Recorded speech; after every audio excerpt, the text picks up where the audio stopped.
Hello everyone, আসসালামু আলাইকুম। কেমন আছেন সবাই? আজকে আমি এমন একটি গুরুত্বপূর্ণ ভিডিও নিয়ে চলে এসেছি যা বর্তমান পরিস্থিতিতে সবার কাজে দিবে। তাই পুরো ভিডিওটি দেখতে থাকুন। আমি 100% গ্যারান্টি দিয়ে বলছি আপনারা উপকৃত হবেন। এটি আপনার ঘরের যে কোনো এক কোণায় রেখে দিন। ঘর হতে মশা মাছি সহ পোকামাকড় দূর হবে, পাশাপাশি ইঁদুর টিকটিকি তেলাপোকাও কিন্তু একেবারে মরে যাবে। আসসালামু আলাইকুম, কেমন আছেন সবাই? আমি আবারও খুবই গুরুত্বপূর্ণ একটি ভিডিও নিয়ে চলে এসেছি। আজকের ভিডিওটি কিন্তু প্রতিটা গৃহিণীদের জন্য উপকারী হতে চলেছে, তাই পুরো ভিডিওটি দেখার চেষ্টা করবেন। প্রথমে আমি যেটা করেছি, একটি বাটি নিয়েছি, আর এরকম একটি পুরনো বাটি নেবেন যেটা আপনারা আর ব্যবহার করছেন না। এবারে নিয়েছি একটি রসুন। আমি এখান থেকে কিছুটা ব্যবহার করব, সম্পূর্ণ রসুন কিন্তু ব্যবহার করব না। যদি বড় সাইজের রসুন হয় সেক্ষেত্রে আপনারা অর্ধেক ব্যবহার করবেন। তো এখানে মিডিয়াম সাইজের একটি রসুন নিয়েছি, তাই এখানে আমি 3 ভাগের 2 ভাগ ব্যবহার করব, 1 ভাগ রেখে দেব।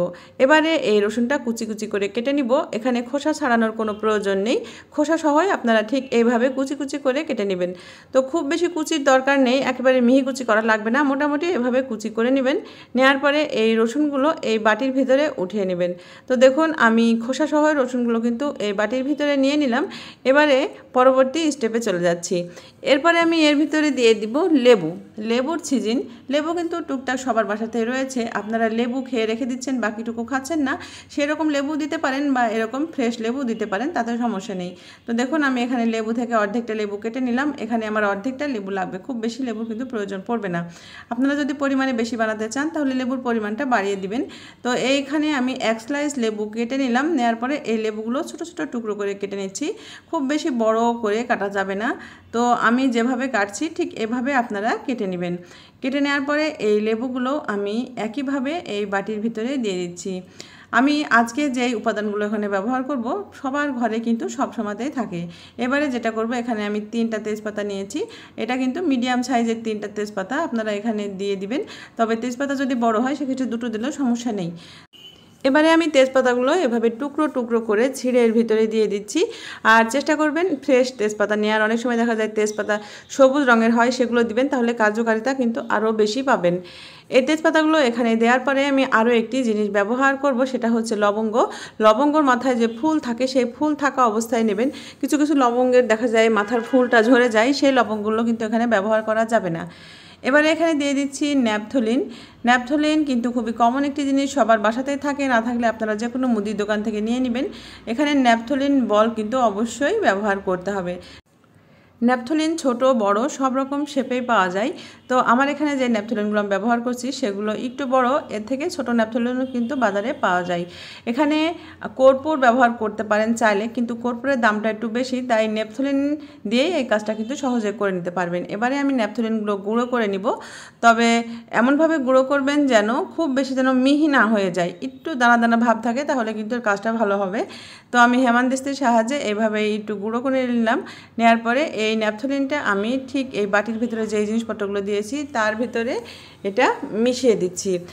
আর এই ন্যাপথলিনটা আপনারা দুটোই দেবেন, কম দিলে কিন্তু কাজটা আপনাদের ভালো হবে না। এবার এখানে দিয়ে দিচ্ছি গোলমরিচ। আর ফ্রেশ গোলমরিচটা নেওয়ার চেষ্টা করবেন। অনেক সময় দেখা যায় বাজারে অনেক ভেজাল গোলমরিচ পাওয়া যায়, পেঁপের বীজ থেকে অনেক সময় গোলমরিচ তৈরি হয়, সেই গোলমরিচ কিন্তু এখানে দিলে কোনো কাজ হবে না, তাই আপনারা ফ্রেশ গোলমরিচ দেওয়ার চেষ্টা করবেন। তো গোলমরিচটা এভাবে সরাসরি দিলে হবে না, গোলমরিচটাকে একটু গুঁড়ো করে দিতে হবে যেন এর ভেতরের ফ্লেভারটা বাইরে বের হয়। এবারে আমি এই হেমানদিস্তির ভেতরে গোলমরিচগুলো নিয়ে একটু থেতো করে নিচ্ছি। খুব বেশি গুঁড়ো করার প্রয়োজন নেই, শুধু এরকম একটু থেতো করে নিলেই হবে। তো অলরেডি কিন্তু গোলমরিচগুলো দেওয়া হয়ে গেছে। এবারে আমি এটা ভালো করে নেড়েচেড়ে মিশিয়ে নিব। আপনারা একটুখানি নেড়েচেড়ে মিশিয়ে নেবেন, দেখবেন খুব সুন্দরভাবে এটা মিশে যাবে। এবার এর ভিতরে দিয়ে দিব কেরোসিন তেল। আপনাদের বাসায় যদি কেরোসিন তেল না থাকে তারফিন তেলও দিতে পারেন, যদি তারফিন তেলও না থাকে কেরোসিন তেলও না থাকে সেক্ষেত্রে এখানে কিন্তু ঘি ব্যবহার করতে পারেন, ঘি দিলেও কিন্তু একই রকম কাজ হবে। তো দেখুন, এখানে আমি 4 চামচের একটুখানি কেরোসিন তেল নিয়ে এর ভেতরে মিশিয়ে দিচ্ছি।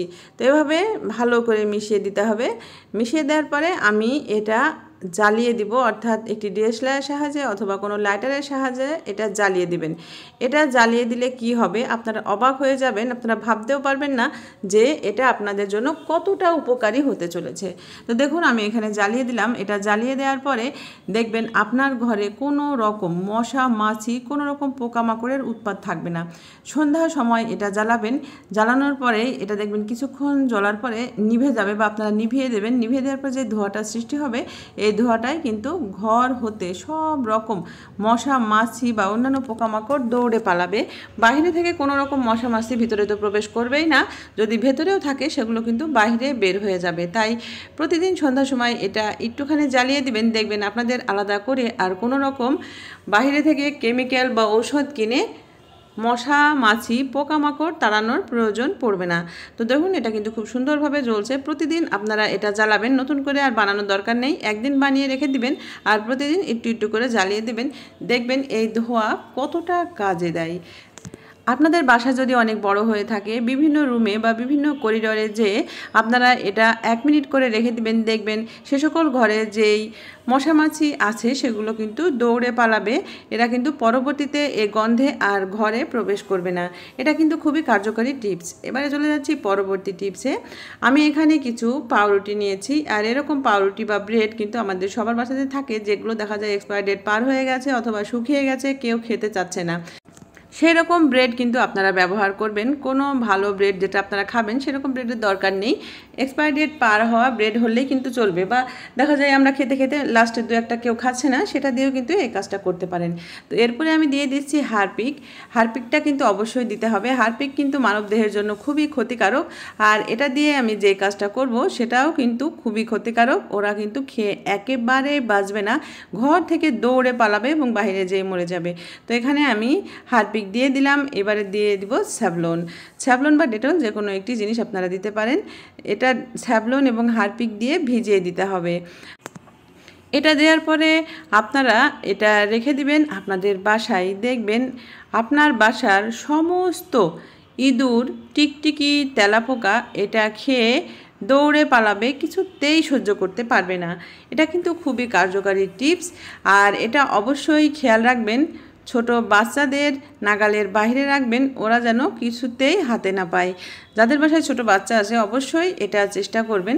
তো দেখুন আমি এইভাবে ব্রেডের উপরে দিয়ে নিয়েছি। আর ব্রেডের উপরেই কেন দিতে হবে, কেননা ইঁদুর টিকটিকি তেলাপোকা এরা কিন্তু পাউরুটিটা খুবই পছন্দ করে, তাই ওরা পাউরুটিটা খাবেই। এটা আপনার ঘরের বিভিন্ন জায়গায় ছড়িয়ে রেখে দিবেন, ওরা যেন বিভিন্ন জায়গা থেকে খেতে পারে। আর এটা খাওয়ার সঙ্গে সঙ্গে ওরা পেট ফুলেই মারা যাবে, কিছুতেই সহ্য করতে পারবে না।